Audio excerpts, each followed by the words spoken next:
Let's wait for Matty. Go and start it off, mate. Well, yeah, I'd like you to be interested in what we're Yeah, doing. I am interested, but I'm just trying to find... Because Adam, as again, it's nice of him to come in because he's had a couple of weeks off. We won't talk about what he's been doing, but we all know what he's been up to. Recovering from an injury. Bad knee injury, bless him. But he's not really... He's half prepared, hasn't he? Yeah. He does this Well, to us. I mean... It's negligent.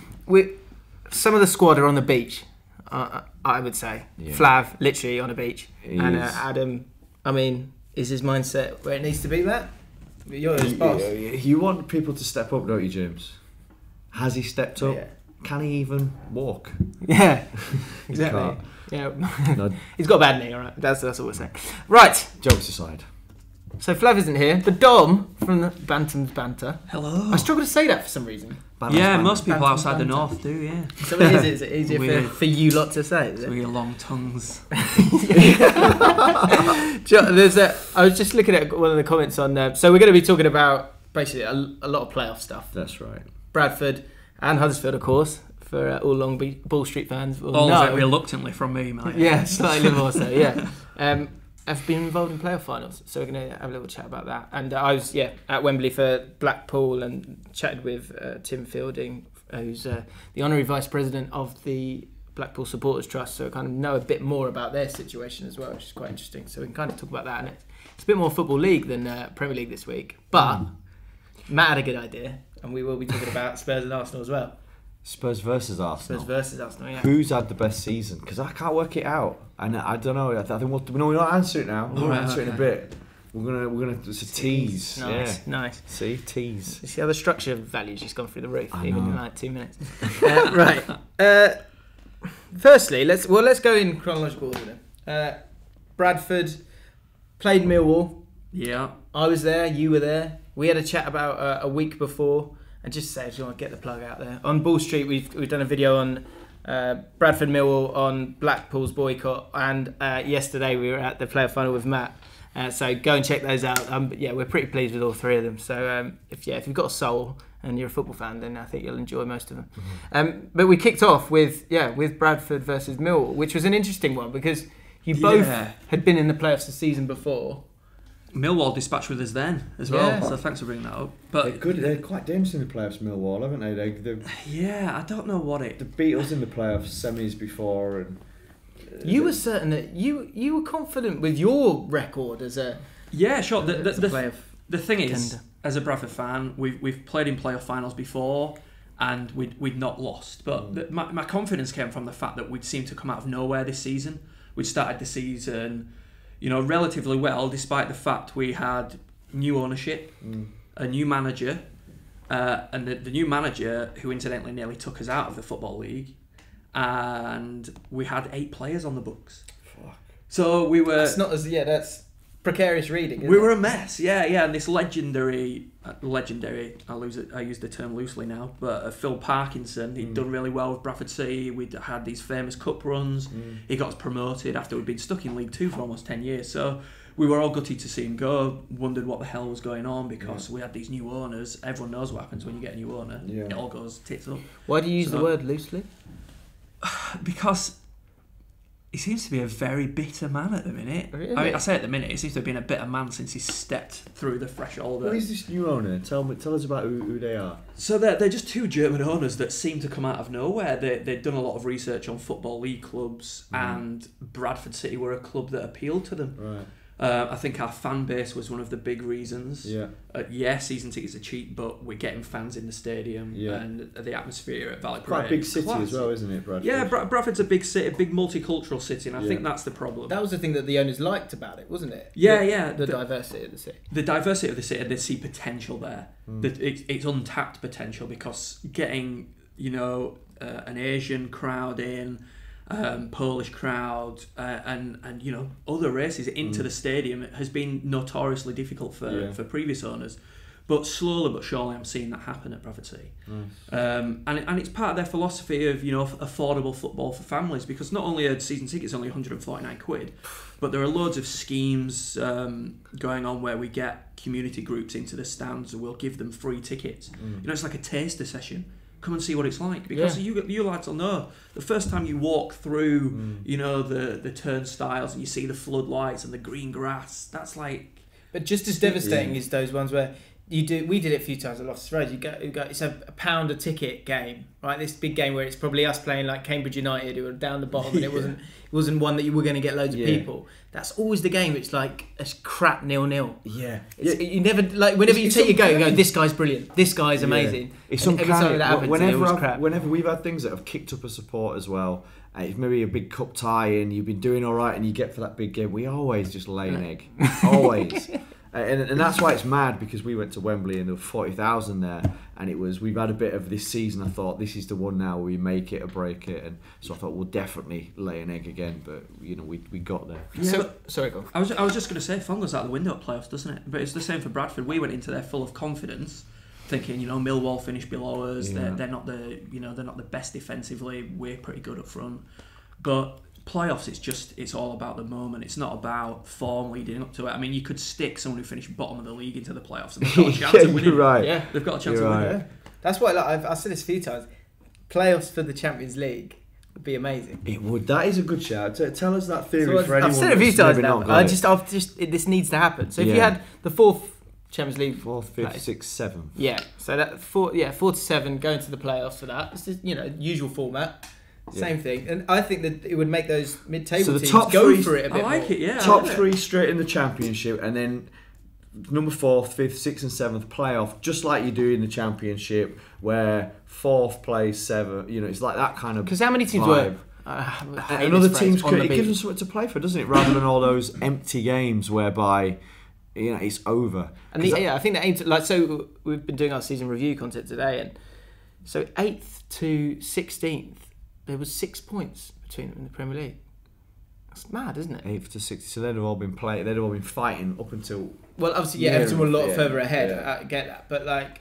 But they're dead spaces in the league, aren't they? They're spaces you don't really want. Yeah. But if there is that incentive, you know, there's a playoff in the Champions League. Because then that, and they love the theatre of it anyway. So if you all of a sudden created this huge, you know, because what makes that Championship playoff final big, as it always has been, is because it's like the biggest game in football. That's what they say, don't they? So the Champions League would probably, I don't know what the Champions League versus the Premier League, what the kick-up is for the teams, but that's got to be worth something huge. So that would be also a massive, massive game. It'd probably get more interest in a way than the FA Cup final. It would. Which is mad. What about taking it a bit further and having a lower league European tournament? Because we live in an age of... They used to have that, didn't they? Yeah. God, what was that called? Oh, I know what you mean. It's an Anglo-Italian Cup. There was something like that. It was that, but it also had another name. It used to happen, There was the Intertoto Cup. But that was like if you got the least yellow cards in a Premier League, you know that, or you were even. But it should be reintroduced. I mean, there's competition like the Checkatrade Trophy and stuff like that people moan about all the time. That's right. But we live in an age of affordable travel where you know the south of France isn't that far away from us anymore. It's not. But I think part of the problem is with it though is that when you're sending small club to some other small club, it's for the clubs to actually fulfill that, to get their players all the way over. It needs to generate enough cash to underwrite that. That's the only, I think, maybe why it didn't happen. But it is, the spirit of it is nice. But also then when you look at it, if you were thinking about the Europa League and how that only seems to matter when it's the final, doesn't it? If a team gets like United got into the final, then it mattered. But they don't care about that, do they? And that's why I don't know how they're going to get out of the rut of the Europa League and the feeling towards it, because it's just widely. Yeah. Whereas back in the day, the UEFA Cup and the Cup Winners' Cup were amazing tournaments. But then that was back in the day where football and European football had an air of mystery to it, because you didn't get every single La Liga game, every single Serie A. You didn't get every single game on the TV. This is when I was a kid. It's too much. Now. So you when Liverpool were playing in the Champions, it wasn't the Champions League, the Champions Cup or whatever it was. Cup Winners' Cup. Is that what you mean? Champions Cup. The Cup Winners' Cup was for the FA Cup winners. Is it Champions Cup? Well, there's European Cup, there's UEFA Cup, and so it's just the European Cup. Sorry, yeah. So when Liverpool were playing in that against, I don't know, like Juventus, and all of a sudden there's these players that or Roma, and there's these exotic players that you hadn't seen before. That was really exciting. And when it came to a World Cup or a European tournament, it was really exciting because there was an air of mystery, and you didn't know about these guys. But now you know so much about all these foreign players. Every computer game's got them in. Yeah. Kids just grow up knowing so much about the world that maybe that's partly why the Europa League isn't. I think it's the format as well. Sexy. The amount of games they're playing. It's just these little groups that they have where it's just kind of like, oh, if they lose that means absolutely nothing. Whereas like Cup Winners' Cup, even if it's like Chelsea playing, I remember Chelsea playing Tromsø or something, a Norwegian team, and they had to play in the snow, and it was on Channel 5, and and if they lost that, there's only 2 games, and that's what makes it exciting. And that's what they've done, isn't it? Because as they look to structure these things commercially, what they want to do is they want to have a certain amount of games that's going to be happening on TV. The little mini leagues, that the round robin type elements to it gives them a lot of games. So even though Chelsea promote through to the next level of the Champions League, they've still then got to go and play these 3 additional fixtures, which then allows them to trade a certain amount of inventory to all the TV markets around the world and to the sponsors. Cause it's like you're getting this many games, which means this much exposure. So then it starts to generate a high media value or broadcast value just because of the scale of the competition. So that's why they do it. But the more that they package this stuff up, the more it dilutes the value of the tournaments, the more it dilutes the value of international football, the more it dilutes the value of the FA Cup, and so the more that they pull towards the top of the game, the more it fucks us up at the bottom. And I think that's why the playoffs are so great, because you're into the semi-finals straight away, and there is so much on the table. It's so huge. Yeah, I mean it's a massive pressure cauldron, and the thing is, again, it's the whole form thing goes out the window. It doesn't really matter how well you've done in that season, which is, I think, the negative side to the playoffs. Rightly so, like Bradford City once finished, 7th, I think, and we ended up getting promoted. Yeah. So we've been on the positive side of it as well. Yeah, but you kind of, at least going into it, that is the way it works. It's been like that for years, and you kind of get on with it. I understand. I completely understand. It's exciting, though. It's exciting. I mean, this is what football's all about, isn't it? It's sport. It's all about the random nature of sport, which is why I'm so against all of this statistics and the gathering of stats and finding out about players. You don't even have to bring them into the club before you know whether you want to sign them or not, because you've got all the stats about them. You can simulate it and then decide whether you want to own them or not. Yeah. So the random nature of sport then disappears. Yeah. And that's why I think that I love the lower leagues, and I think that why the lower leagues are so popular is because that random nature of sport is still there. And I mean, I'm not just talking football league. You go into the non-league as well, and that's there as well. The bottom of the league often beats top of the league, and scuppers top of the league's chances of getting promoted. Yeah. And that's the romance of football, and that is why I absolutely maintain that a club like Bradford City are the best club to support in the world. Because we've been through everything. We've been through the shit of nearly falling out of the Football League. Yeah. We've had cup runs. We got into a cup final as a League 2 club. We beat Chelsea. That was nuts, wasn't it? That. Yeah, we beat Chelsea. Man United fans, Liverpool fans, they beat Chelsea. It's just like, oh yeah, well, it's just we should have beaten Chelsea. We're supposed to beat Chelsea. But Bradford shouldn't, and that's why football to me is still romantic. That any win still means so much. What's great is the fact that I feel the exact same that you feel, and I think you probably feel the same way as well, especially after yesterday. Of course. But that's all football. That's all most Football League fans, and I think there can be a turning up of the nose quite easily by Premier League fans, and I'm worried about you. I don't change. Don't change. What? Do you know what? Right, you might change. He's a stubborn Yorkshire. I was talking to Dan last night afterwards, and we were sat up late chatting about it, and he was like, Smithies. He's like, rumours we're going to get Smithies back from QPR. He's just signed a new deal. Right. And I was so I don't mean like that, but he came through our academy and he played for us, and he's a local guy, and he's a good keeper.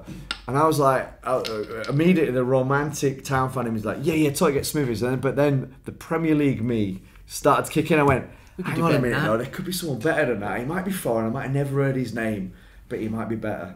Yeah. And he might cost more money, but we got the cash. I mean, that's the luxury that you can.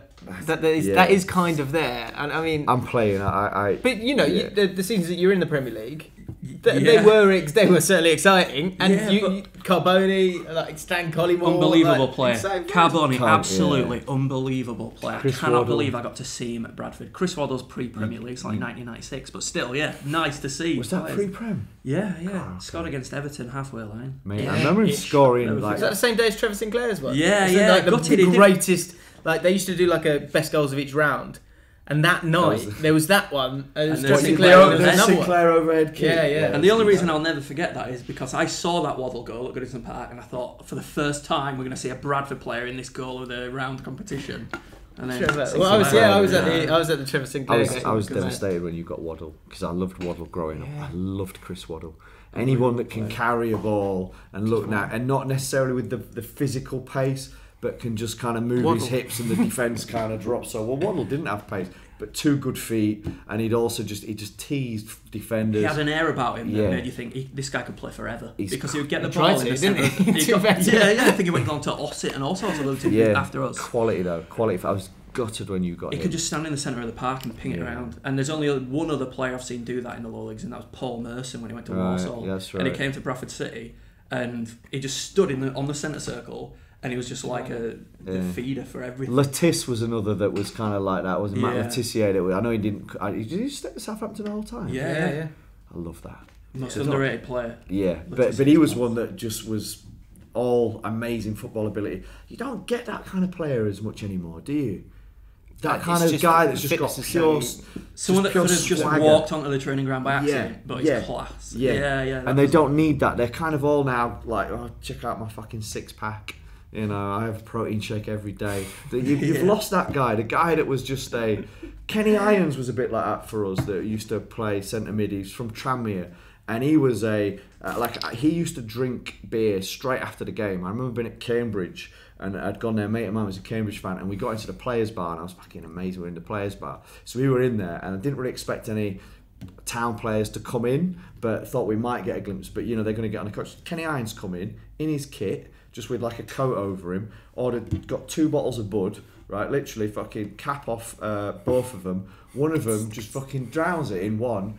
Puts the other in his pocket and walks out. I was like, just come off the field. I was like, fucking, I love that. But he used that to age of players sting a is ball. gone, It has. isn't it? Yeah, absolutely gone. And I used to look like the team like Leicester '97. They used to have those Ian big Marshall. centre Matty halves. Elliott, Steve Yeah. Walsh, Yeah, Ian Jerry Marshall. Taggart, who's a Jerry fucking Taggart, great lad, beast. by the way. Yeah, but where are those players now? Yeah, they don't exist. That's sure. There's a question for the comments then. Like, give me random names. I love. That's another good thing about the football league is that it's not like, you know, Chelsea's like Torres and Shevchenko. We had Shevchenko's, right? Do you know Remember we had Ned Zellick? Do you remember we were shit and we just had Vialli and Hullet and that? Like, Yeah, whereas like Kenny Irons, they're like names from like a little football board game that you had when you were like 9. I recently found a load of old sticker albums, like Merlin Premier League albums. Wow. You know what's gone? Big players who love a drink after a game, and balding players. Not bald players, balding. Players that still had the bit around the side. Ray that Wilkins bit, loved it, yeah. Fucking hell. Where have those guys gone?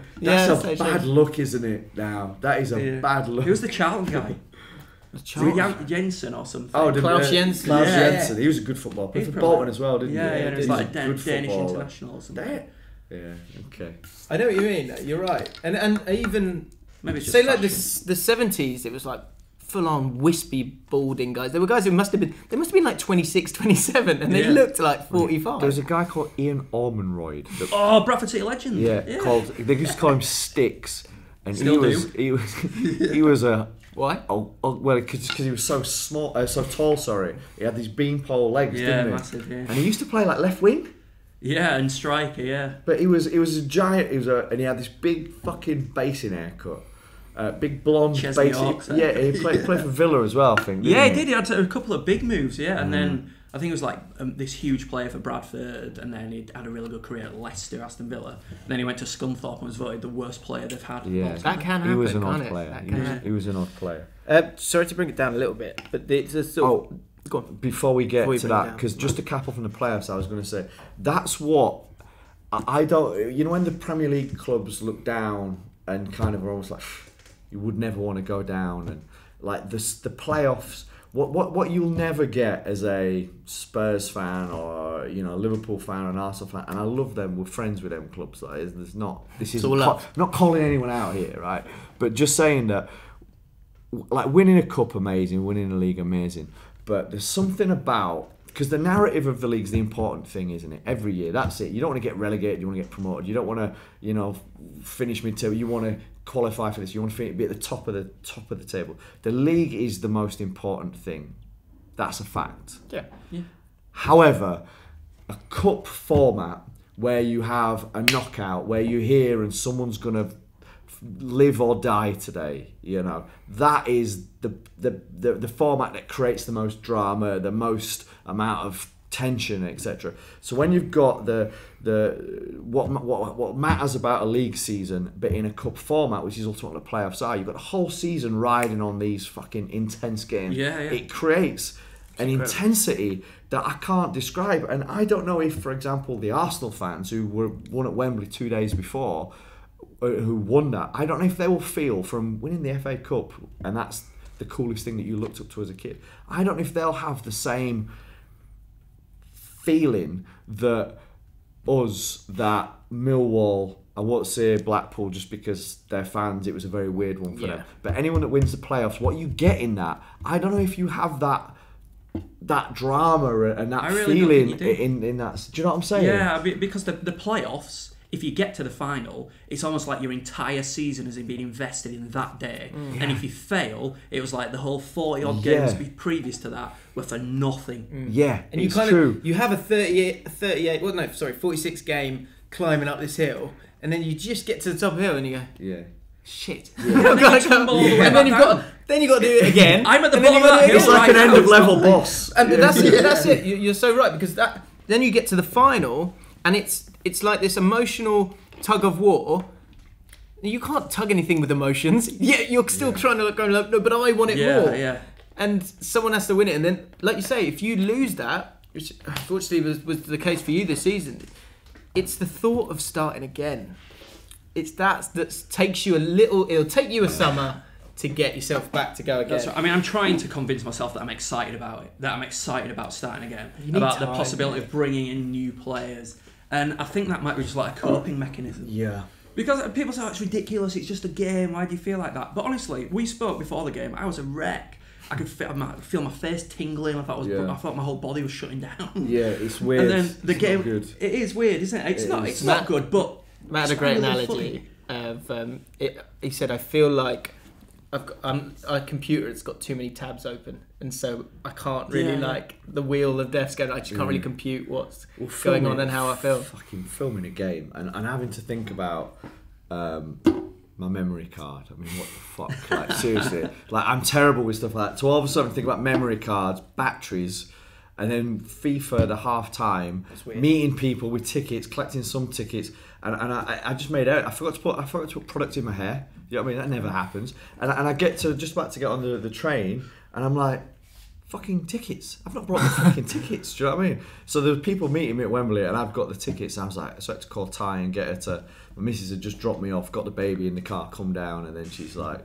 just got baby out of the car and put the kid back down. She's got to then get back in and bring me these bloody tickets. So. Just to go back a tiny bit, so this is really odd. My brain was scrambled. Yeah. This is really, really odd. But and on the Ball Street video that we did, we didn't touch upon it too much, but on Matt's new channel, Matt World, which hopefully you're going to subscribe to and check out, there's a whole daily vlog there. But within that vlog, Matt played FIFA at half time next to the corner of the pitch, and it was on the big screen against a Reading fan. It was the weirdest. I can't even look after my own child. How did you manage to play FIFA? It was so odd. I don't even. It was. So there's footage of that weird. in that video. Yeah, there's footage in that video. That was weird, wasn't it? Why did that happen? It was. Well, before we get that, it's funny. There's one bit in it. I don't know if it made the edit. Is that made it? The edit was fucked last night, and I left it at like midnight. So Junior had finished it off. But there's this one bit that I saw through the rushes, and James is just like that, just smirking to camera, and he goes, "When you're too old to play FIFA," and just turns it down. You can just see me sitting down like this, like, fucking, hang on a minute. I want the old buttons. I changed them for the old buttons. Well, yeah, just to throw myself under the bus for a second there. So I went down with Matt, filming Matt for that bit, for the video, and there was also a young lad and his dad was playing, and then they go, do you want to have a photo on the pitch?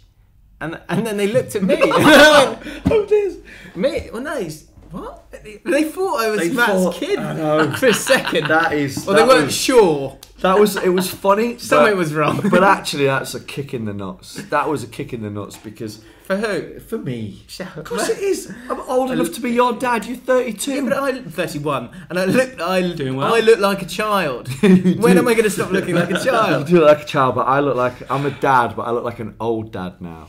So, fuck. Yeah, anyway, I'm getting old. That was odd. That was really odd. So you're getting there. I've got to ask you about Teddy. A lot of people will be worried about Teddy. Do you know what? So Teddy's Dom's son, who was in the vlog, and yeah, that was so sweet, bless him. Kids are resilient, and like literally on the coach on the way back, he was like, "Where's my fidget spinner? Where's my iPad?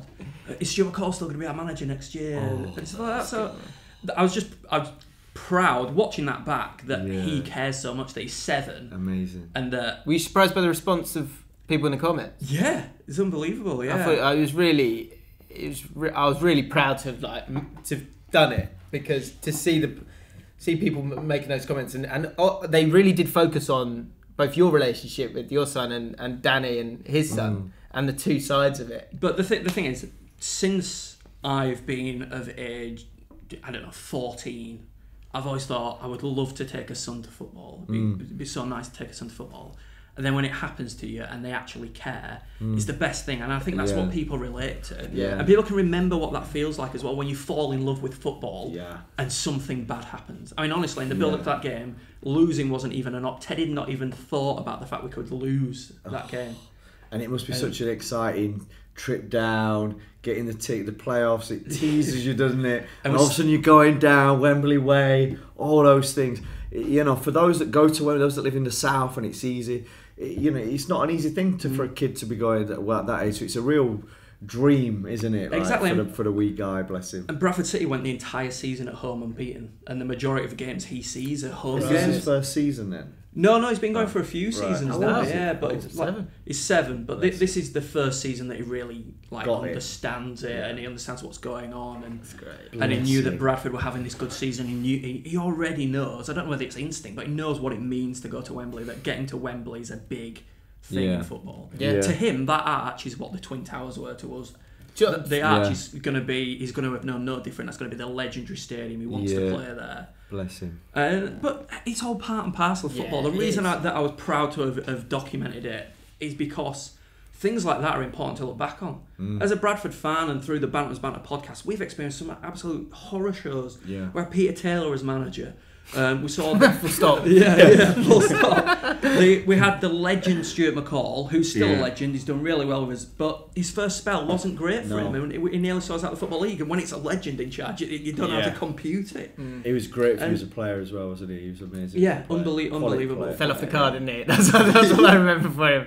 He had a sterling career before that. Amazing career, right? But all I can remember is the year you went up into the Premier League. There was this Soccer M clip of he's had too many cans, and he's like, it's classic. Falls off a car. Legend. That's the thing people remember about Stuart McCall. What I remember about Stuart McCall is 1996. Gaza scores an incredible goal for England against Scotland. Yeah. Stuart McCall is seen chasing Gaza, just pointing at him.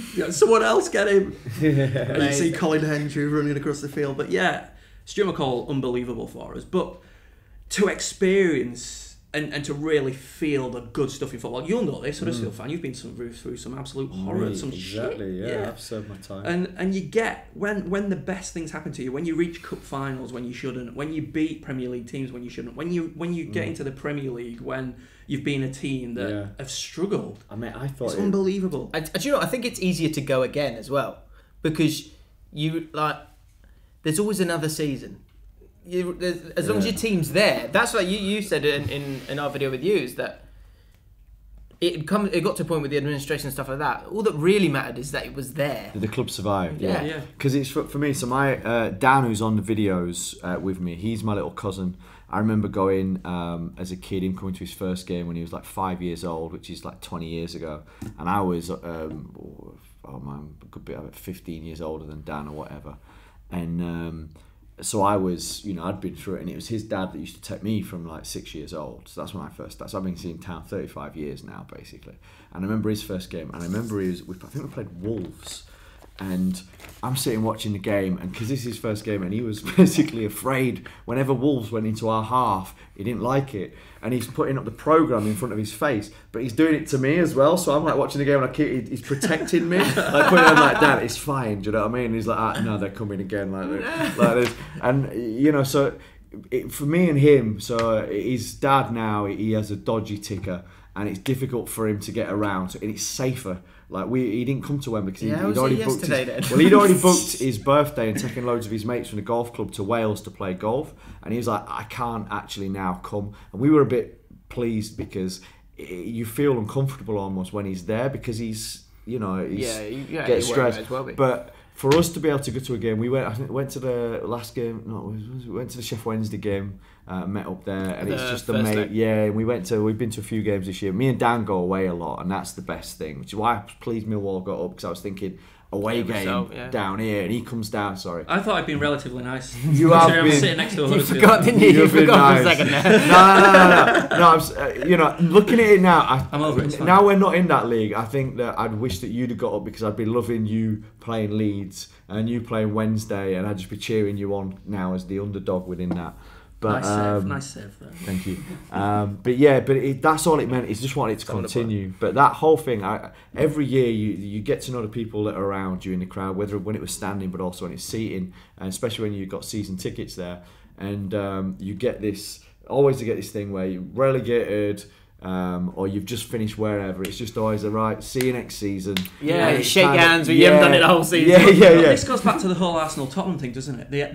The problem with Arsenal is expectation. They're not like us. They've not, they're just going through crap seasons and they're waiting for something good to happen. Yeah. They win things fairly frequently. I know they went through that 9-year spell without a trophy, but believe me, that's not a very long without a trophy. I know. What was that? When was that? You were like 1928 or something. Mate, exactly. 35 years. I never thought we'd get up there. I did for a tiny bit when we got promoted and we had Neil Warnock, but then he left and we kind of a bit under Steve Bruce, and then it was just like down, administration, 8 players on the books, and I was just like, look, I don't even care. As long as there's a team, so me, Dan, and it just lives on, and all the people, the down of the Mac message board that we have, all the people whose fathers and people that took them, it becomes a family thing, Yeah, and totally. You just need to have that place for the community that people can kind of go. But I didn't even care. I honestly I'd written it off, and I didn't care. I don't care. And that's why now I feel so conflicted about this thing. I still feel quite conflicted about it. The Premier League's amazing. From what I remember, I was only a child, but the Premier League's amazing, and I got to see like Shearer playing at Valley Parade, Beckham, Roy Keane, all these players that I'd idolised Premier League players when I was a kid. Yeah, but I don't idolise them. But back then I thought that players had a little bit more about them. Yeah. There were. But did they? Because apart from Roy Keane, will Teddy say the same thing in 20 years? Do you know what? He probably will. Because it's perspective, isn't it? I promise you, I mean this. I would not change for going up and down the leagues and falling into administration. I wouldn't change it for the world, because I get to experience the narrative, the full spectrum of football. I experience everything. We played in the Intertoto Cup. I've experienced Europe. What's it called? Arshavin made his debut against Bradford City for St. Petersburg. Right. Okay. Yeah. There's a little nice little tidbit for you. Yeah. But I've experienced Europe, sort of. I've seen Bradford in the Premier League, and we've signed exotic foreign players like Bruno Rodriguez. He lasted about 2 games. You had a guy who was amazing on Championship Manager, Adinio. He was amazing. Was he? Not just on Championship Manager, but not in the Premier League, but outside there. Yeah, it was class. And we got George Cadet. I mean, he scored like 50 in a season for Celtic. Came to us, scored sod all. Yeah. But I've experienced that. I've experienced Championship, or Division 1 as it was then. I've seen us fall through those divisions. So I was getting relegated in our centenary season. We got relegated into Division 2 as it was then, and it changed to League 1. But I feel better as a football fan for experiencing that. I feel like I know exactly what football is. And definitely. I think in the Premier League there's just too much expectation.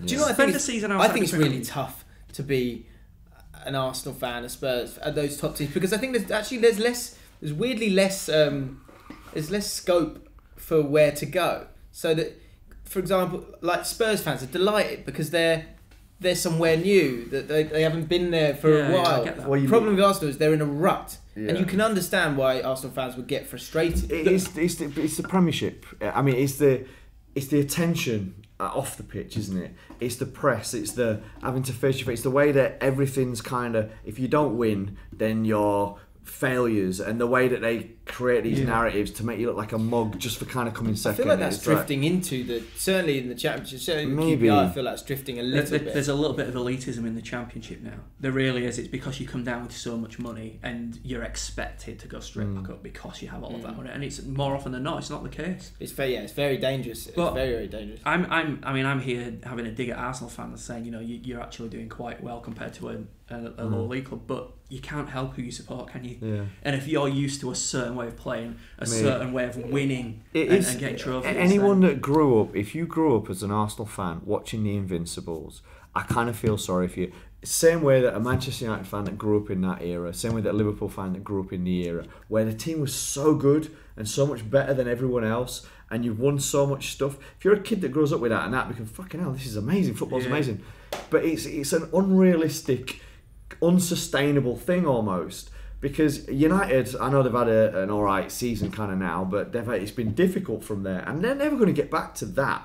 That is an unlikely, better than. I'm struggling to find the words. I'm so damn tired. But that's a glitch in the system when one team is able to be so good for so long. Well, I think it's certainly going to be very difficult now. The other thing is right at the top of it. Like for example, with 100 metres. If you to be in the district at district level 100 metres, there's probably a certain time gap. Then to represent your country, you've got to get a certain time gap. When it gets to the final, the difference between first and eighth in that race is fractions of a second. It's fractions of a second. I think there's a similarity to the Premier League because it is. I think, and you add that with the lack of patience. Yeah. Because of the insatiable kind of need to talk about. But it's like it's not a failure. They can't all win the Premier League. One team gets to win that every year. Yeah, so relax. It goes out once, and there's some fucking huge budgets with some other teams with talented players and talented managers focused on winning that. So if you come second or third, actually Arsenal have been an amazing success over that. To finish consecutive that, it's amazing. However, because I think of the pressure, the media, the kind of the way that it's as soon as they lose a game, oh God, Wenger, it kind of creates the pressure that shouldn't really be there in a way. But football has evolved at an incredible rate, and that's part of the problem. I mean, it's evolved quicker than Arsene Wenger. Yeah, because he's not really adapted to the game. I mean, he's done all right. Obviously, he's winning the FA Cup, but got a new deal. But look at how quickly football's evolved. It's not just the stadiums that are changing, but football boots, the small fractions that teams, like down to like the pillows they sleep on in hotels.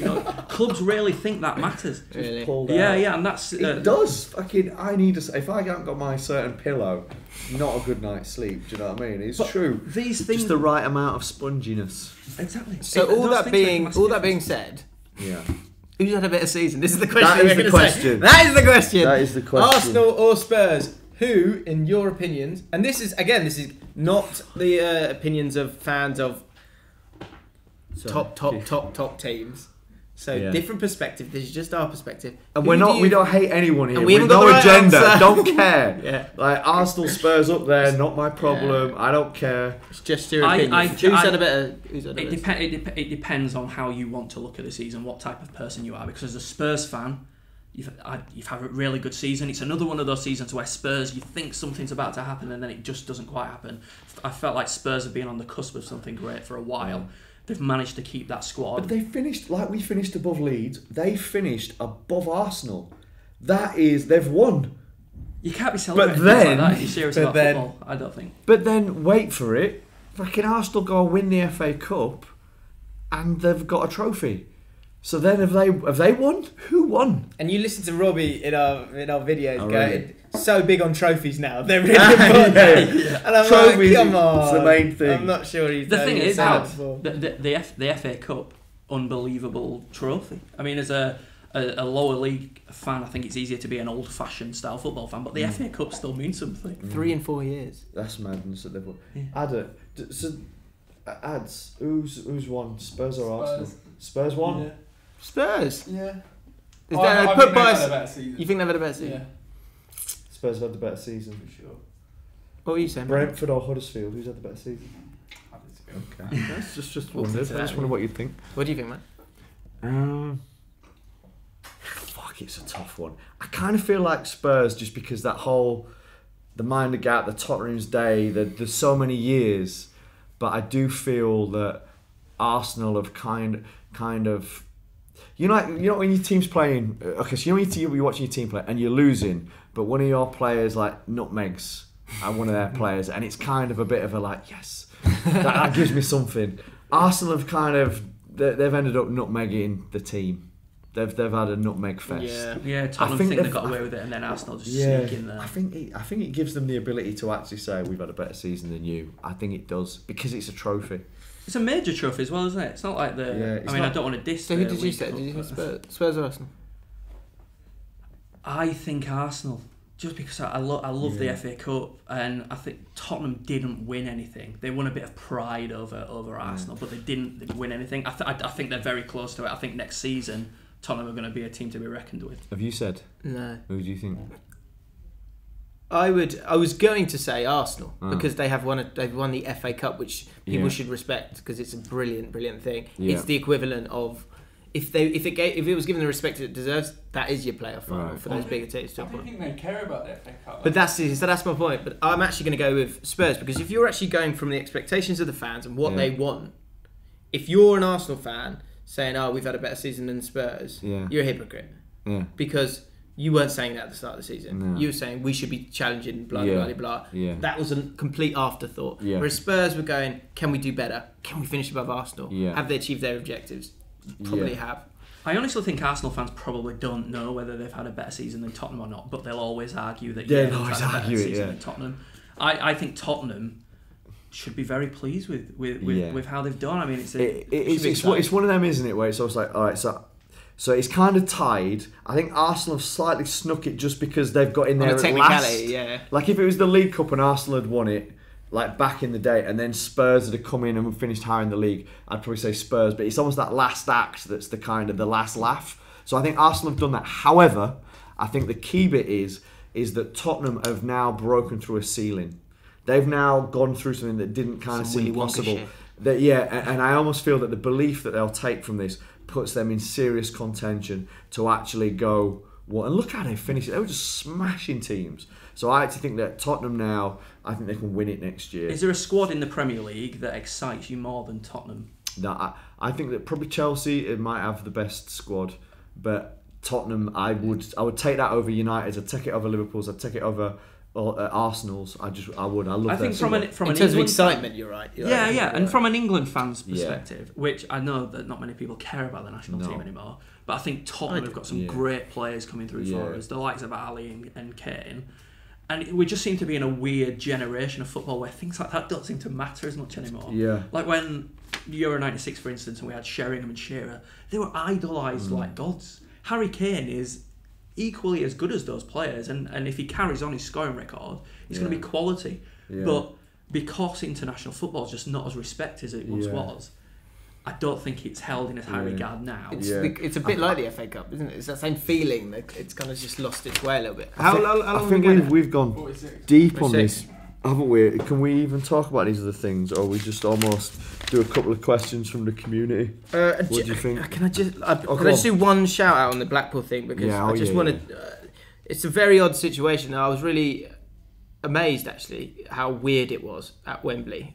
So Blackpool, for those who don't know, Blackpool were a team were in League Two. Were able to win the playoff final on Sunday, was it? And but the fans have had problems with their owners, the Oystons, and they, basically the large majority of them decided to boycott it. On the day, obviously, there were other fans who went there and had a different view. They feel they should support the team regardless. I'm not going to say anything on that. What I just wanted to say was that if you watch that video or you do any reading up on Blackpool and their situation with the owners and you want to sort of support their cause, then go and follow the Blackpool Supporters Trust. And when you see them putting stuff out there and it fits with your ideals on football, just retweet it or quote tweet it or like it or whatever, because the louder voice they can have, the better. To be honest, the crazy thing, and was it Adam that put in a nice comment, or was it you in our network WhatsApp, and someone had mentioned that, or Jack Reeve maybe had said that credit to them, because to actually go through with the boycott of a final at Wembley is incredible, and it just shows you how much they feel. Because I think people before have been like, yeah, we're going to boycott, or we're mad at this, but then the team gets into something and they're like fucking down the shop buying shirts and kind of, you know what I mean? So credit to them for that. That is a real show of solidarity that we completely respect. It's very easy to do it, isn't it, when it's not going well? Yeah, exactly. So yeah, I mean, it really is bad as well. Has it ever been this bad for a football club? I mean, I know that we hear it from the point of view of Blackpool fans, and we don't really know the ins and outs of it, but it's pretty grim. It's pretty great, and for the team to still even get into a playoff final is pretty remarkable. Well, that's the other side of the coin. A little bit is the other argument, and I do feel like it is a minority. There's a feeling that, well, they used to get 4,000 or 5,000 fans when they were in League Two way back when. Fans only kind of this 37,000 that were at Wembley in the 2010 playoff final. It was only when they were going to go into the Premier League. It's just the nature of football, though. And I mean, people slag off clubs when a load of fans just turn up out of nowhere. Yeah. Huddersfield being one. Shut the fuck up. Who's this guy? But success attracts fans. That's what football is. You know, you're not a glory supporter. If you live in Huddersfield, they start to do well, and you think, oh, you know what, maybe I will give it a go. Yeah. But yeah, power to you. But the thing is, right, is like you think about it in a team. In fact, I'm too tired. The bottom line I ain't got the strength to produce. Bottom line for me is owners suing fans for giving their opinion and stuff is a step too far. I feel. What was I going to say? One thing I really how did yesterday feel? We haven't actually asked you that properly. What was that penalty shootout like? Mate, well, you was there. I was a hot mess. I really was. Because they were 3-1 up, weren't they? And it felt. I think I even turned around. I was like, yeah, it's over. It's done. And then we went on and did it, and it was just madness, disbelief, and kind of joy. Completely. If you go frame by frame as the penalty goes in, you're screaming at me. I don't get it. Is this real? Yeah. I don't believe it. All in one little moment. Well, I've been conflicted on the whole thing all season. Some people are struggling to understand that. I think those that have sat and listened to everything is kind of, I think, get it. Yeah. I didn't expect us to go up, and I don't really like what the Premier League is. I'd rather. I mean, I don't mind going up and coming down at all, I guess, but whatever. But for my whole, no, it's true. Like Huddersfield, I don't take responsibility. That's not responsible for my happiness. I'd given up that long time. It never has. I'm fucking. I'm a grown ass man, like with supporting a team that's essentially been shit my whole life. I've still gone. I've still had season tickets. I've still travelled because it's not about that. It's not being about. And you know this. Do you know what I mean? Tribal. It's not. It's just tribal. Yeah. And so I've kind of sat there, and I don't really want to be in that league. I don't. Right, I don't want to be there where all of a sudden you're getting slagged off by pundits that don't know anything. We're already getting it where people are going, fucking hell, Huddersfield got promoted with and they've got a negative goal difference, and that doesn't tell the story of the season, you know. So you're already starting to see these things that are going to be happening. We're going to be losing to Arsenal 5-0, then going and playing Chelsea on a Tuesday night. We're going to get mugged off left, right and centre. I'm not looking forward to that. I like my little below the radar buzz. I don't want to have to do a fucking collab with Red Men when they're patronising me about the fact that they've just humiliated us and taken Wagner to go there and like pour Klopp's coffee, whatever it is. So all that said, it's your fucking team. Do you know what I mean? And it's like your family. You die for your family. You die for your team. And when everything's at stake like that, and all your people are there at stake, you're there. Of course, you want to fucking win. I want to win every game we play. I was gutted that we rested players against Man City because you've got that thing in your mind where you want to win. You want to give it your best shot. So naturally, I wanted to win there, and that's what. But I had that whole thing fighting with me. However, one of the things that we've spoken about a lot on this podcast, and particularly me and Flav have spoken a lot about, and Adam knows about, is the football gods, right? And me and the football gods we've reached peace, and I've seen it, and I understand how it works. And essentially, what's happened this year is me and the football gods have come to an agreement, and ultimately they have left me for 35 years of this They've let me win football. I have won football. I've completed it. We've won. So are you going to walk away? Mate, I've been thinking about that, you know. I've been thinking. Said he was going to walk away. I said I was going to walk. So completed the game. I said, but this is after like 10 games. Of it. If we get promoted, I'm going to walk away from football. We'll have won it. I don't care what happens beyond there. I've finished up at the thing that I didn't think was possible. That's our summit. What's more to be gained? I mean, it could be quite exciting trying to stay in the Premier League. Like we finished 17th one year. Liverpool let us stay up. I remember your last year. Yeah. And, well, that was exciting. I mean, we had T-shirts with like we stayed up in the Premier League. It just feels a bit fucking. I'd rather reign in hell than serve in heaven. And there's something about, I don't know. Can Huddersfield become a? Can we win the Premier League? Can we fuck? Yeah, definitely. So I don't want to be there. Of course you can. Can we finish 16th or whatever? It's like, Can Leicester win the Premier League? No, never. Never. Yeah, I mean, no, look, Huddersfield really can't. Yeah, that would hurt you, wouldn't it? Yeah, you'd rather. I mean, yesterday, look, man, it's all weird, but look, you know, now we're up, and I'm looking at it, and I'm just thinking, like, we've got a chairman that's a fan. We've got his face at the final whistle. Yeah, is unbelievable. He's a hero, and what he's done for the club, he's a hero. Okay. And then we've got Wagner, who's a cool manager, and what he's essentially done. This is the thing, because you know we're talking about Spurs having almost like a glass ceiling with Arsenal. It became a limit. We've had a limit. We've been a losing club, and we have a losing culture. We have a culture where we expect players, if they're good, to move on. We expect managers to move on if they're good, and we don't expect, when we go into the big games, we expect to lose it. We expect the big team to win. And you've seen it this year. Leeds have won a few games, and they're all on Facebook. Fucking hell, we're going to win the league, champions of Europe. I win it. We were top, and I'm going, fucking, this is going to end any minute now. It's what you come expected to. And Wagner has somehow changed the culture of that club. He has changed it to one of belief, to one of where people feel that the buzz between the players, the management, the club and fans has just been incredible, you know, and it's all been pulling together in the same direction. So that's him. So as I look at it now, I actually think if he stays, who knows? Because we have a philosophy. We actually we play in a certain way, and they've shown that they can bring in some decent players. So who knows? Who knows? It's a German philosophy of football. I really think it is. I think that Germans get how important football is to the fans. They get that fans want to see quality football, no matter how much you've paid for your season ticket, that you deserve to see decent football. Yeah, that's starting to be implemented at Bradford City as well. These German owners, they're no. I'm joking. I was just a joke. I'm joking. That was a joke. But it's difficult to carry on. It is the. I really feel like they've brought this really nice fans first, tactics second, and if we win, we win. If we don't, buy everyone a burger and hope they forget about it, because that actually happened at Bradford. Yeah, but it's I love it. I just love that this whole fans first thing, and I'm reluctant to admit it, but I see it at Huddersfield as well. Yeah. You've got the £100 season ticket if you're a long time season ticket holder. Yeah. Totally respect that. Really nice moves by the club, and they've been doing it all year.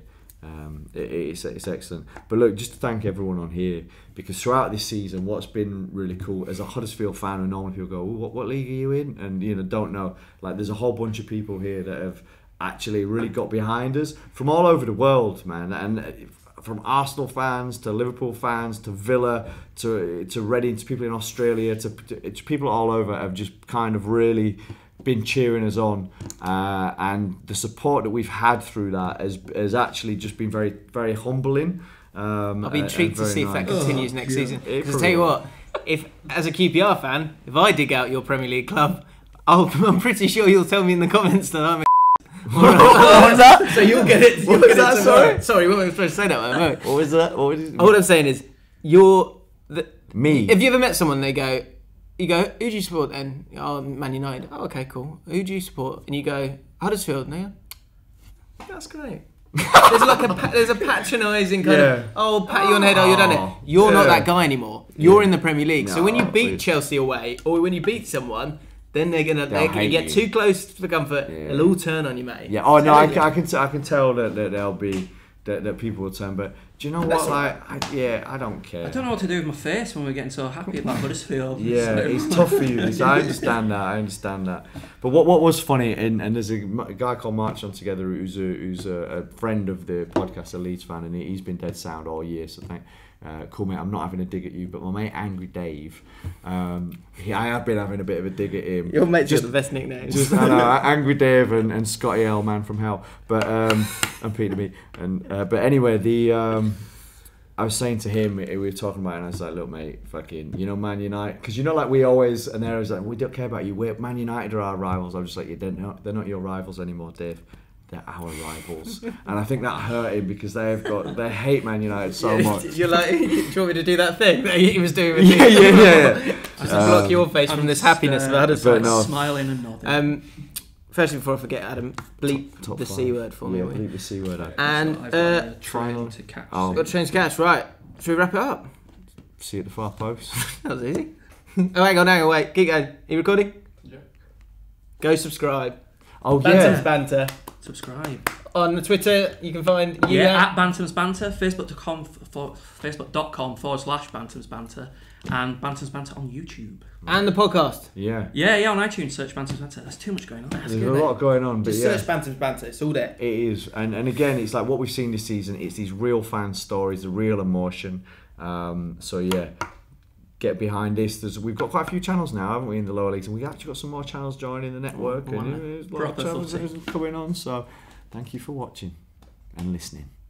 Latest potatoes.